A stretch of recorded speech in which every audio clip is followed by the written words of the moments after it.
Before we get into the video, could everyone please subscribe to my Endless Diary Tales channel? Thank you so much. In my previous life, Pablo was a distinguished young military commander celebrated for his bravery. I, on the other hand, was ordinary, only becoming his wife by chance through a childhood marriage arrangement. When kidnappers aimed their guns at both me and Zoe, he chose to save her without hesitation. I was shot through the heart and died at the age of 27. In this life, I've initiated a divorce to set him free, and have decided to start anew, dedicating myself to international medical aid work overseas. Yet he seems to be in agony with regret, blocking my path and pleading for another chance. Chapter 1. Julia, are you sure about this? The conditions in the war zone are harsh, and your life could be at risk at any moment, my mentor cautioned. I nodded firmly. Don't worry, I've thought this through thoroughly, I assured him. He sighed, adjusting his glasses, and pulled out a document from his drawer. This is the contract for the International Medical Aid Team. Once you sign, there's no turning back. In 1 month, someone will come to pick you up, he informed me as I signed the document. Leaving his office, I looked down at my slightly bulging belly, momentarily dazed. In my past life, I married Pablo when I was just 20. He was often away with the military, leaving me at home to care for his parents and our daughter. Then he brought home a young woman. This is Zoe. She saved my life. She's a savior to our family. Julia, please treat her well, he said.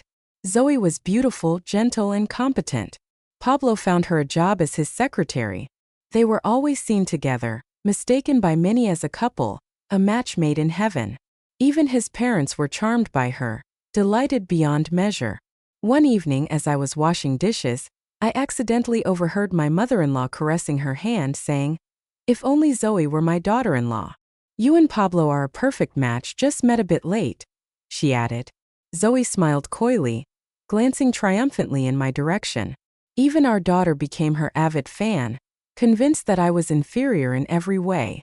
She once yelled at me in frustration, "What era are you living in with arranged marriages? You and Dad were never meant to be. You're not good enough for him," she muttered. I wish Aunt Zoe were my mom. Later, Zoe and I were kidnapped by one of Pablo's enemies. When he arrived, the kidnapper forced him to choose only one of us to take with him. A gunshot rang out and my heart was pierced. I fell into a pool of blood, and with my dying vision, I saw him protect Zoe with his body. Snapping back to the present, I placed my hands on my belly. Now 2 months pregnant, if she didn't want me as her mother, then in this life I would grant her wish. I headed to the hospital. When the doctor found out I wanted to terminate my pregnancy, he tried to persuade me otherwise. However, seeing my resolve, he eventually gave up. In this life, I will not let anyone become a stumbling block to my rebirth. Soon it will be the day when Pablo brings Zoe back. I stayed in the hospital for 2 days before returning home. My mother-in-law, inquisitive about my whereabouts, pressed for an explanation. I evaded by saying I was at the hospital doing an internship with my teacher. She expressed her displeasure, saying, "You're married now. You should stay at home and take care of us, not keep running off to the hospital. What use is it learning all that? You could never become a doctor anyway. A woman's virtue lies in her lack of knowledge." Yet I clearly remember she never spoke of Zoe in this manner. Chapter 2. Just like in my previous life, it wasn't long before Pablo brought Zoe back. Unlike before, I wasn't waiting at home for him. Instead, I was at the hospital. When I got home, it was just in time for dinner. Today was New Year's Eve, a night I used to manage every year.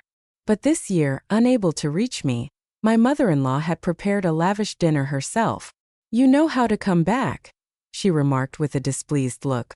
Seeing the tension, my father-in-law quietly intervened. "Let's just sit down and eat." I took a seat next to Pablo, feeling strangely detached.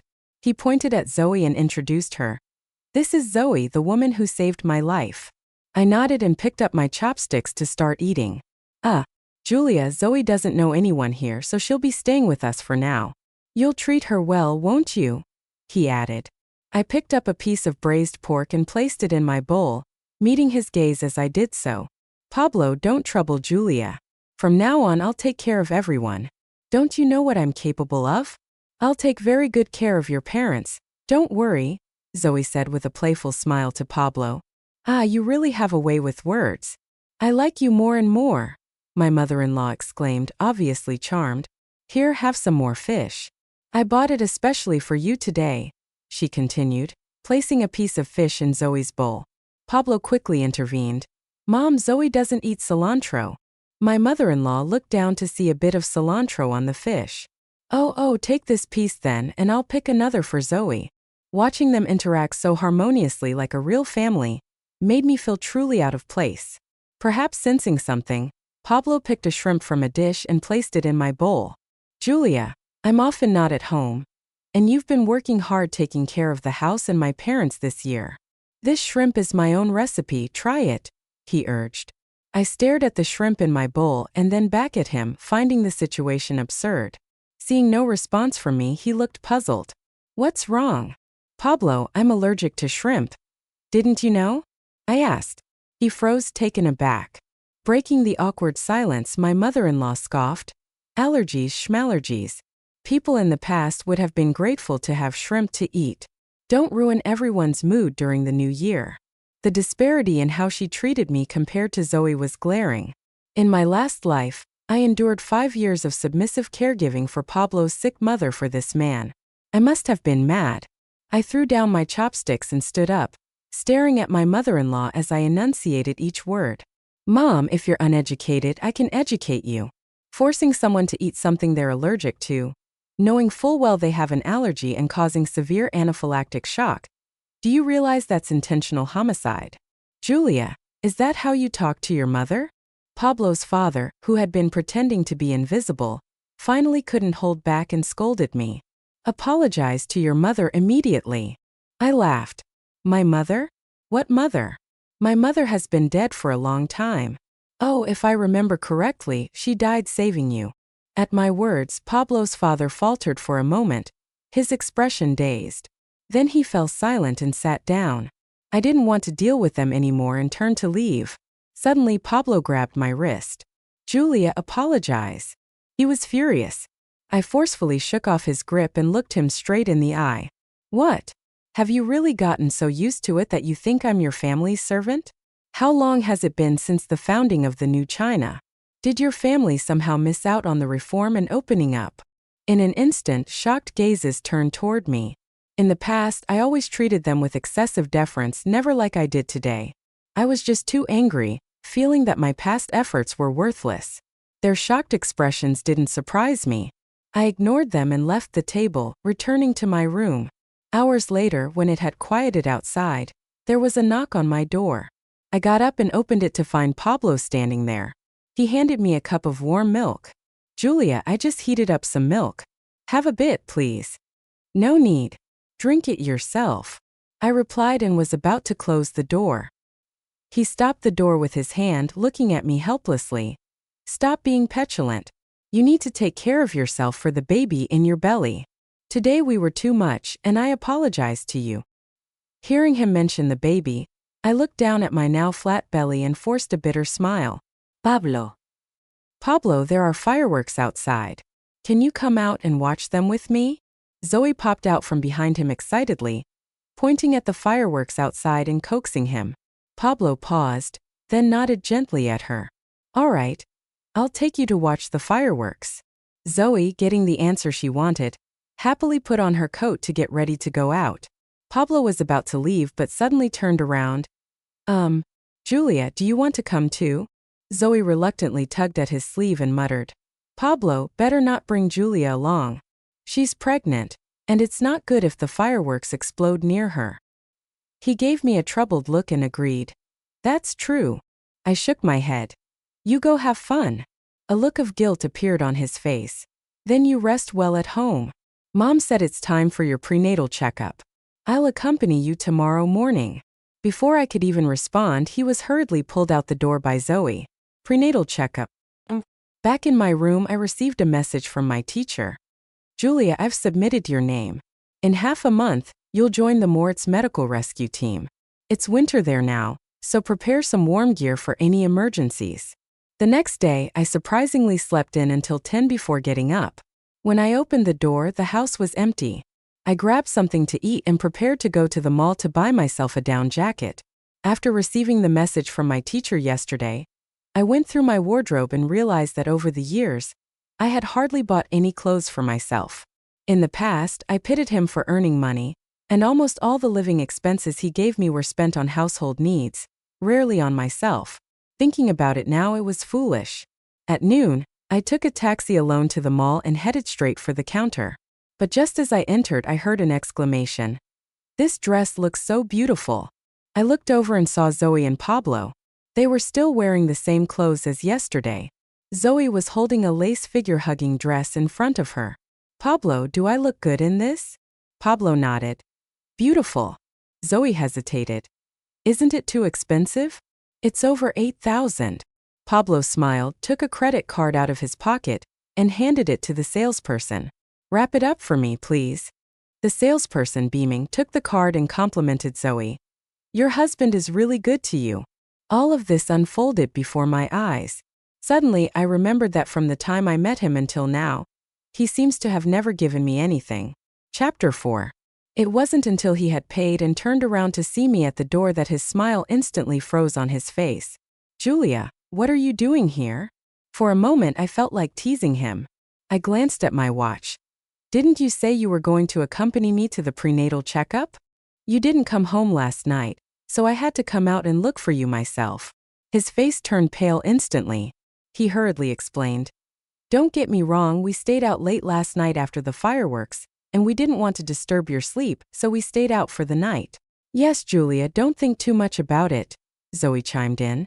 I glanced at the dress she was holding. "Ah, this dress is a gift from Pablo to celebrate my new job. Pablo helped me get a job coming back as his assistant." "Julia, you don't mind, do you?" I could clearly hear the provocation in her words. I smiled. "Why would I? You are his benefactor after all. It's only right." Pablo, hearing this, gave me a relieved smile. "Julia, I knew you would understand." Looking at him, I found it ridiculous. "I'll drop Zoe off first, then go to the hospital with you." We went to the mall parking lot, where Zoe headed straight for the passenger seat. She opened the door and sat down smoothly. Pablo started the engine and, seeing that I hadn't gotten in yet, called out, "Get in." I glanced at the back seat piled with stuff. He then paused, flustered, and started to clear it up. "Oh, I forgot. Pablo bought me so much stuff. It's all filled up." I told him I don't need so much, but he still thinks I'm lacking this and that. "Sometimes I really can't argue with him," Zoe boasted in a complaining tone. For a moment, even I was a bit dazed. Between us, was I the one who was actually the unnecessary third party? After Pablo finished clearing up, he stood in front of me, his expression somewhat awkward. "Julia, after the checkup, let me also accompany you to buy some things. It's almost New Year. You should also get some new things." I wasn't sure if he said this out of guilt or something else, but I wasn't moved at all. I opened the car door and got in. "Let's go back." On the road, Zoe chattered nonstop. Occasionally, Pablo would be amused by her, bursting into laughter. Suddenly realizing I was still in the back, he awkwardly restrained his smile. They discussed experiences they had shared, excluding me from the conversation. As we passed the city's amusement park, she said, "Pablo, do you remember when we first met? I told you I'd never been to an amusement park, and you said you'd take me someday." Pablo, holding the steering wheel, still turned to nod at her. "Sure, I'll take you when we have time." "Pablo, I also want to travel to see the sunlit Golden Mountain." "Okay, I'll go with you." "Pablo, I want to eat roast duck tonight." "Okay, I'll get it for you tonight." It was at this moment I realized Pablo was actually such a tender and attentive person, a side of him I had never seen or known before. Thinking back to the excuses I had made for his coldness towards me, I now felt as though I had been slapped in the face. Every word they spoke seemed to mock me for being a joke just by sitting here. Zoe turned around to look at me, feigning an apology. "Julia, sorry, I forgot you were here too. Pablo and I usually interact like this. Don't mind us." Chapter 5. Upon returning home, Pablo's parents were already back. Upon seeing me, my mother-in-law scolded, "You're pregnant and still running around everywhere. It's okay if you get hurt, but don't let anything happen to my precious grandchild." Pablo's father chimed in, Look, Julia, you should stop thinking about being a doctor. You're not cut out for it. Just stay home, take care of the child, and look after us. No need for any more nonsense. Pablo, changing his shoes at the door, agreed. Yeah, Julia, listen to Mom and Dad. Stop going to the hospital. Women don't need to work. I stared at Zoe behind him and asked him, Oh, then why are you still getting Zoe a job? He paused, then answered, Zoe is different from you, she's more independent. Besides, her job is as my assistant. She can be with me all the time. What about me being your assistant? My words stunned everyone present with varied expressions. What? We're husband and wife. Wouldn't it make more sense for me to be with you every day as your assistant? Julia. Stop making a scene, Pablo said helplessly. Making a scene? Am I really the one making a scene? Julia, are you upset with me because I gave birth to Pablo? If you dislike me so much, then I should just leave. Zoe suddenly cried out, previously quiet. After speaking, she bent down to grab her bag and headed for the door. Pablo and his mother quickly held her back. Zoe, don't leave. Pablo, I can't be the reason your family breaks apart. I know she hates me, so I'll just leave. Julia didn't mean that, right? Pablo pulled her back, turning to me, expecting me to nod in agreement. I smiled. That's exactly what I mean. Pablo, either Zoe or I must stay in this house. He froze, astonished. What's gotten into you? You weren't like this before, he said, disappointed. I didn't want to waste any more words. Pablo, let's get a divorce. Since you can't bear to part with Zoe, I'll give you your freedom. With a clang, Pablo's father smashed a teacup to the ground. Nonsense. If you two divorce, how will our neighbors look at me afterward? Let her leave. I'd like to see where she can go. She's pregnant and no one will want her after this, his mother said while grabbing Zoe's hand and jumping angrily. I glanced at her, finding her incessant chatter dizzying. Pablo, hearing this, thought his mother made sense. Yeah, Julia, where else could you go after leaving us? Don't speak out of anger. You still have our child in your belly. Don't act impulsively.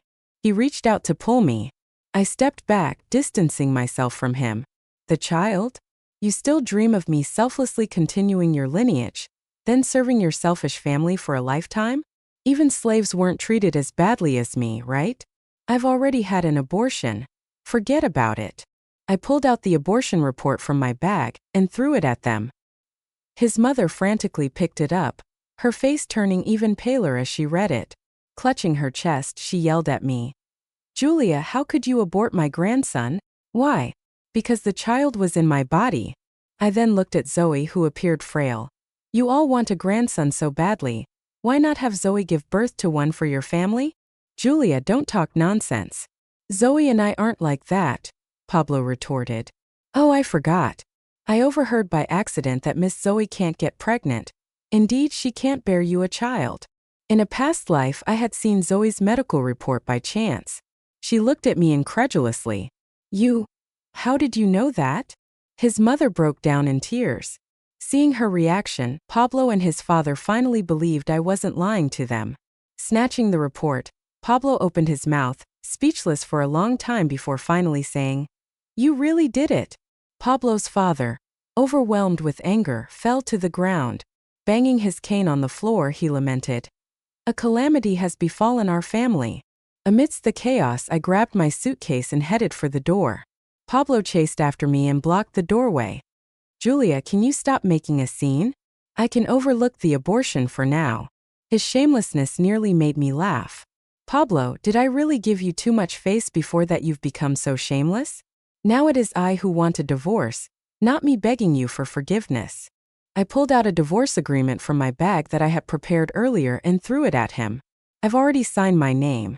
You do the same quickly. I don't want to have anything to do with you or your family anymore. It seemed like at that moment he finally realized that I was serious about divorcing him. He stopped me again. I pushed him away forcefully, cursing. Pablo, are you sick? You married me only because my mom saved your dad, right? You never loved me, so what are you pretending for now? Besides, once we're divorced, you and Zoe can be together officially, right? Julia, you've got it all wrong. Zoe and I are close only because she once saved my life. She has no relatives left in this world, and I feel it's my duty to be good to her. That's all. Zoe came running out and stood behind him just in time to hear this. Her face gradually turned pale. Pablo turned around and saw her stunned. Pablo, I'd think better of you if you just admitted you're a jerk who can't look away from others while eating from his own bowl, I said sarcastically. If you don't sign the divorce agreement, I will sue. Rest assured, I will definitely divorce you. Seizing the moment, I quickly hailed a taxi and left. I found a hotel to stay temporarily. With less than half a month left until I leave, this half month away from home finally allowed me to breathe freely and do the things I enjoy. I decided to make up for what I had lost before. So, I found an island and decided to go there alone for a while. Once everything was prepared, I headed to the airport with my luggage. Before boarding the plane, I made sure to block all of Pablo's family members.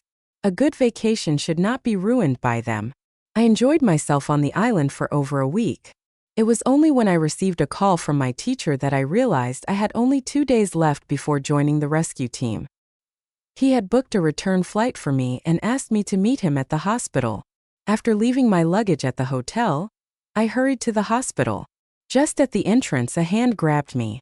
Turning around, I saw it was Pablo. Seeing me, his eyes lit up with surprise.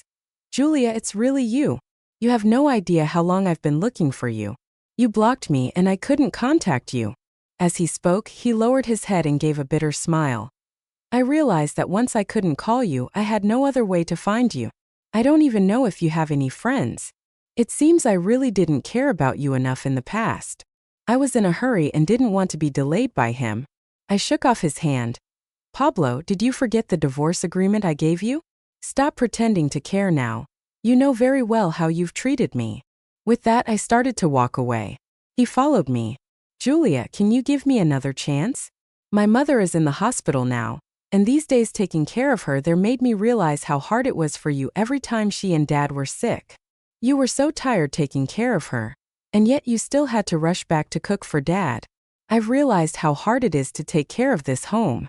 Between the lines, I caught his message. Seeing how much thinner he looked compared to before, I guessed that without me, his free nanny, all the responsibilities had fallen on him and he had suffered a lot. Every word he said seemed to tell me that he wouldn't last much longer without me coming back. I smiled. What's wrong? You're having such a hard time. Doesn't your Zoe help you at all? His expression instantly turned cold. Zoe hasn't been feeling well lately. I nodded. She's smart, isn't she? If I had known, I would have pretended to be sick in the past so I wouldn't end up as your family's free labor for years. My words left him speechless. But I know you still came back today. You can't bear to see me suffer. Julia, I know you mentioned divorce just to vent. I've thought a lot these days and I promise to care more for you, to take better care of you. Can we make up? Come home with me. I couldn't take it anymore. I yelled at him. Pablo, get away from me. Stop being so delusional. I feel sick seeing anyone from your family. If you want to keep some dignity, don't stand in my way. I didn't come here for you, and certainly not because of your family. The world doesn't revolve around your family. I don't care if your parents are sick or dying. Don't bother me with it. If you have a conscience, take care of them yourself. If not, just leave them on the street. Perhaps he had never seen this side of me, and he was stunned for several minutes. Disbelieving, he said, "Then why did you come to the hospital?" Suddenly, as if relieved, he added, "Forget about being a doctor. You can't become one just by hanging around the hospital." Suddenly, an authoritative voice came from behind. "Julia, why haven't you come in yet? We need to confirm your details one last time for the rescue team."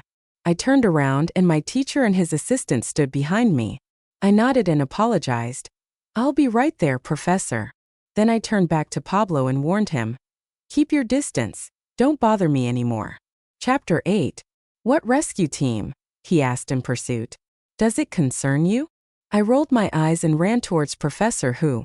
I verified my information one last time, and the professor handed me the medical aid pass, saying solemnly, "Julia, on behalf of the International Medical Aid Team, I welcome you to join us." The next morning, a young man knocked on my hotel room door. He said, "Doctor, I'm here to pick you up." I followed him onto the plane. From then on, I started 3 years of medical aid work in a war-torn region in the Middle East. During this period, I witnessed countless lives lost and miraculous survivals. Every time I saw a patient successfully rescued, I felt grateful and thankful that fate gave me a second chance at life, and I hadn't wasted it on unworthy matters. 3 years later, I received a call from my teacher. He said, "There's an opportunity to study in Germany for 4 years. Are you interested?" I looked back at the ruins and the wounded behind me. My medical skills were still not particularly advanced, and the German healthcare system was excellent. After studying there, I would definitely improve significantly. I nodded in agreement. "I'll go." As we were about to hang up, he hesitated. I found it odd. "Professor, is there something else?" "Julia, there's something I never told you. The day after you left, your ex-husband came looking for me. He asked where you went and I told him. He seemed very upset, kept saying it was impossible that you couldn't have left him. He made a scene in my office for a long time and even damaged some of my things. Eventually, a woman named Zoe took him away.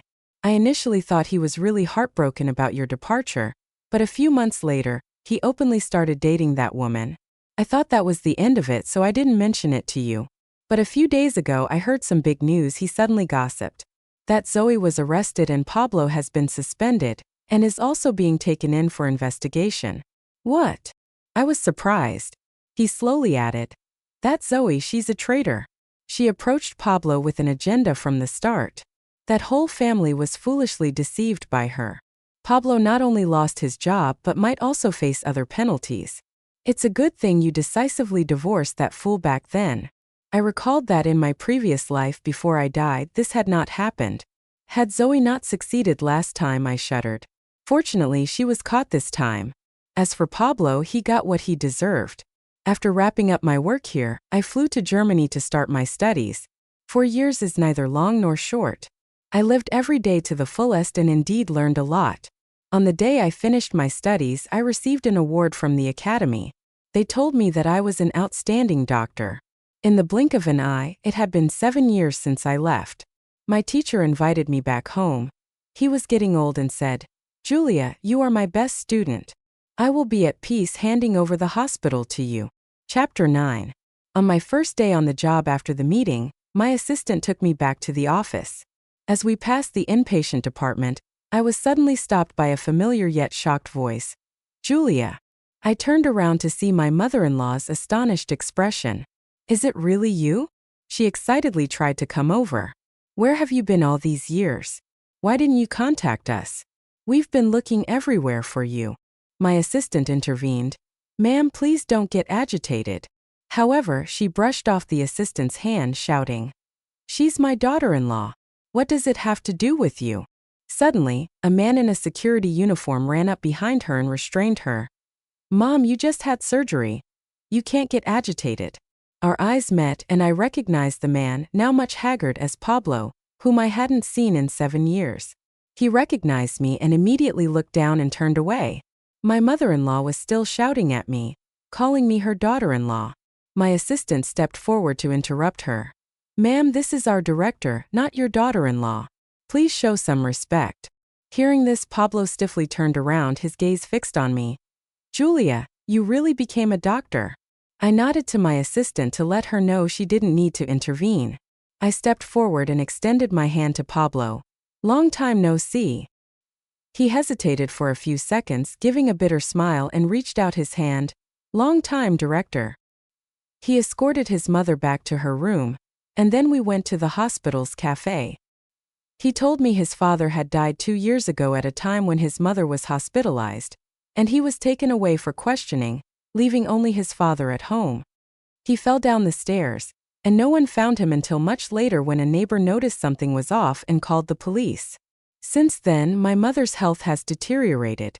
She recently had surgery, but the doctors have said it's unlikely she will fully recover. She might not have much time left. Her mental state isn't great either. Sometimes she's confused and forgets many things, so she kept calling you daughter-in-law. Don't mind it. After speaking, he lowered his head and covered his face with both hands. "Julia, I really regret. If only I had made a better life with you from the start. If I hadn't brought Zoe back home." Would everything be different today? I sipped my coffee. Pablo, you only regret how you treated me because you're not having a good time now. Essentially, you don't really feel guilty towards me. With that, I stood up ready to leave.